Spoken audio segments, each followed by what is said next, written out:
Thank you very much. Good to meet you finally. Very nice to meet you, Sharon. So you say you've lived here for 10 years, you've been working here? Yes. So what have you been doing here the last 10 years? Just very briefly. It's a combination of hobby and work. Yes, you're saying it's a mixture. The work Yes, you've been yes, doing it's here. a mixture of lifestyle and I wanted to have a change in lifestyle. That's up in the north and farming. And then I'm a geologist by background, so I wanted to do some geological work as well. Great. So, we were just discussing this island is volcanic, Yeah. and we knew this could happen, Yeah. but we couldn't quite believe it was going to while we were Yeah. here, and it has. So, what was it like for you when this event started? Yeah, okay. So I've been following up, of course, the news. So that even before the eruption, there had been like 8 or 9 days of seismic swarm and increasing in size and frequency. So I would say that most of the professionals, expected an eruption, but perhaps not this fast. I mean, it was amazing. Just when you live on the island and you are following things up, and your background is related to geology, and you understand that you are in yellow alert, and then for me, it was yellow. It was Sunday. It was yellow early afternoon. I went outside, did some work, pruning some trees. I got back. I have 100 messages. Everybody calling. It was red. It erupted. Yes. So from yellow to red in a matter of like this. So that was quite amazing. Yeah. It was particularly amazing, I think, because Maria Jose of Higiene did come out 24 hours saying there's definitely going to be an eruption. Yeah. I mean, she said it. I don't think Volcano did, but she did, didn't she? Yeah, she did, and everybody expected an eruption. Of course, it was always in the background that this whole thing, it might still go away. Yes, because we had 9 other in the last 2 years. So. Exactly. So that was there, but everybody who was into volcanoes kind of expected there will be an eruption. But maybe we have a couple of more weeks. And with regards to of course, now we are communicating that the role of science and how important it was. But it's not. Yeah, I have my own reservations concerning that because of course we knew that there would be an eruption. They didn't know where. It could have erupted anywhere. It could have erupted under Todoke or La Laguna. It could. So it's a combination of science and luck that nobody died. Yes. So, the prospect that we could have had an eruption under a more urbanized center.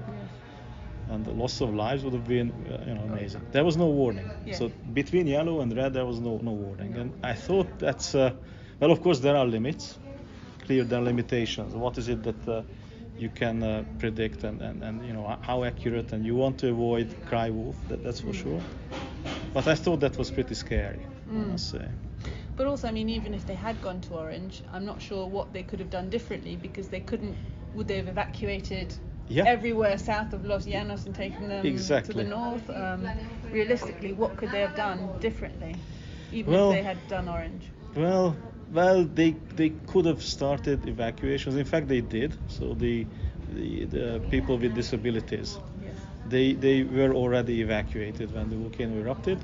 But for the rest of the population, it was pack your things and it's still yellow, be ready. So I would say that in an orange, I guess you would have tried to kind of delineate the area a little bit better and then just evacuate the people. But still, of course, it's already a big deal. Compared to where we were 50 years ago, this great improvement. And just help us unpick the science a bit in the actual early stages, because it's probably one of the most monitored volcanoes in the world because of its accessibility and for a number of reasons.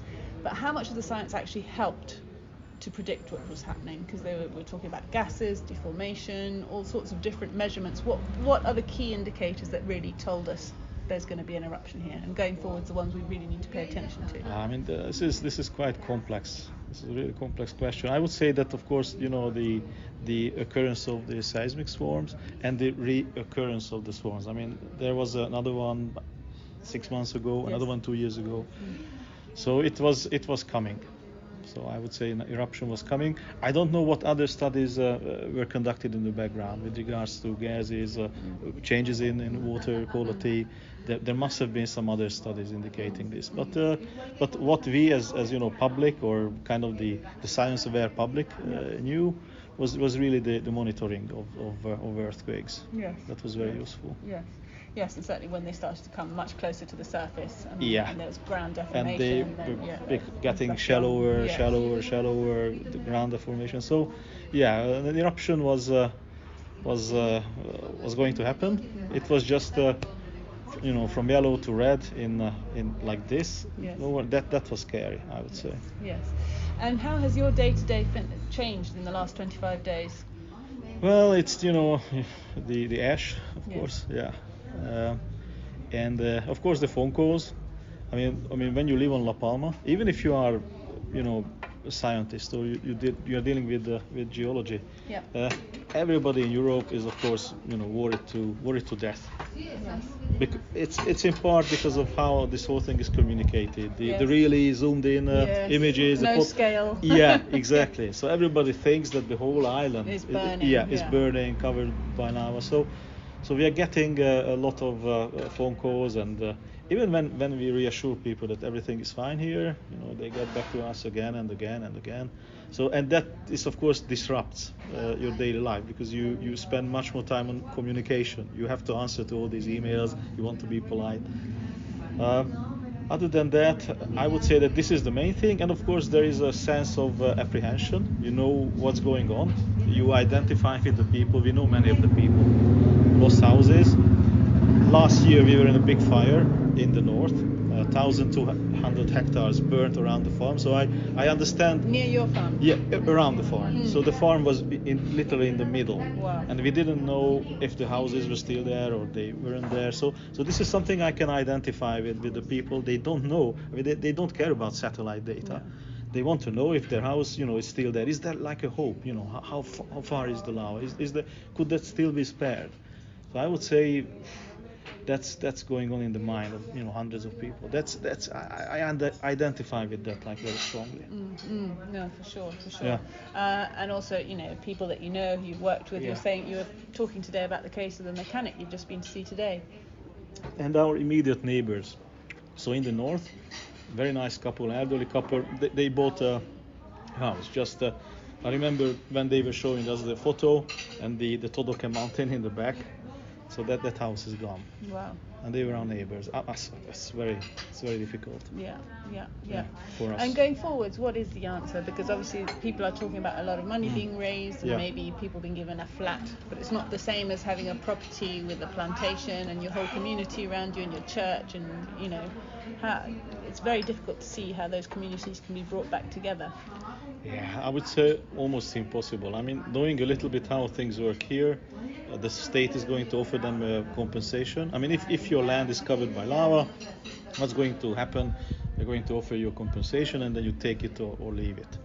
So that would be my guess. Yes, because I was just speaking to one of the neighbours down there this morning, and he was saying, no, for sure, we can just sort of flatten this a little bit and crack on like before. It's still my land, but it's not going to still be their land, is it? I mean, when you have 30 or 40 or whatever meters of this lava, which then the island might decide it needs to be protected, which would make sense. Which I think has already been announced. Yeah. But I don't know the specific details. Then I think in practice what is going to happen, that the state will make an offer, we will buy your land for this money, and then they might decide that they're not going to sell it, but then there's nothing that they can do. I don't think. I mean, it's going to be inaccessible. It's going to be buried. It's going to be like literally, water, light, roads, services, schools. Nothing. And if it's protected, that means that the water system will not going to be reinstalled. Electricity is not going to be reinstalled. But this is all under development. So I'm guessing that there are political discussions. So I don't know the specific details. Yes. Yeah. No, really difficult. And what do you think is the most useful science that can be done right now? Because we can't tell people when the eruption is going to stop. What's the role of science during an eruption? Well, I can tell you that after the eruption, it's all about circularity. So So the geologists, volcanologists, they have done their job. I think the focus should really be on reconstruction and better, reconstruct in a better way. Yes. Right. So that means renewables. That means sustainable water supply. That means creative thinking in housing, like how you rebuild, not the concrete blocks and so on. So I think that there is a role for science, but it has to be holistic. So it's a very broad spectrum. Yeah, sorry, I meant actually during as the eruption is going on now. Obviously, there's a lot of muestreo going on, a lot of science that'll happen later to look back and try to decode what's been going on. But as the eruption is going on now, what's the role of science? To keep the authorities informed, see if there's but that's classic. That's obvious. Very difficult. What else can they do right now that's helpful? Well, okay, that's a difficult question. I mean, they do what is expected of them. They provide data to decision making, so that's the default. In addition to that, they have to connect with the public.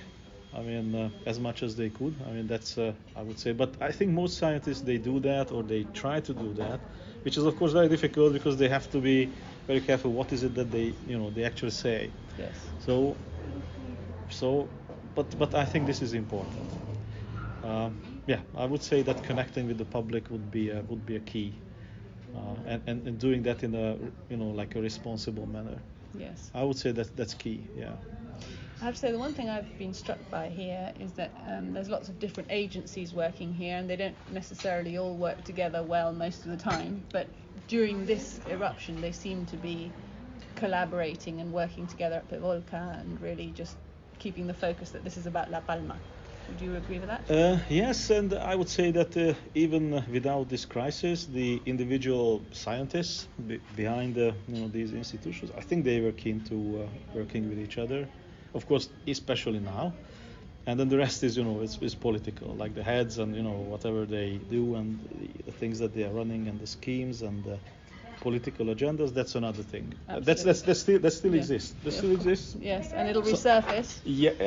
I think it's just these people are very experienced. So even when they show now good faith, there is an agenda there for most of the cases. And we did speak to one collaborator who said there's a lot of noise going on from certain scientists because they're trying to secure future funding, even though the science they're doing right now isn't particularly helpful. Do you think that's a fair judgment or not a fair judgment? Yeah, I would say it's a fair judgment. But I wouldn't judge, these scientists really because of that. I mean, they're also human. So, they think of future funding. Yeah, why not? But that's how science works. That's how science works. Yeah, science needs funding. That's for sure.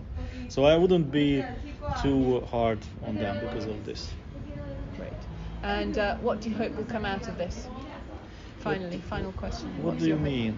So after this is over, what do you hope we will learn from this experience here as scientists? Yeah, I mean, as geoscientists, I think, one lesson that I would learn is you reassure the public, but never downplay the situation. Because for me, we had the friendly volcano Tenegia, and that was communicated. This is not a friendly volcano at all. So I would say we have to be, somehow really direct with the people that this can happen. So then there is geoheritage, and the volcano is going to give back a lot to the land, but come on, this is a disaster, and the people they must really understand this.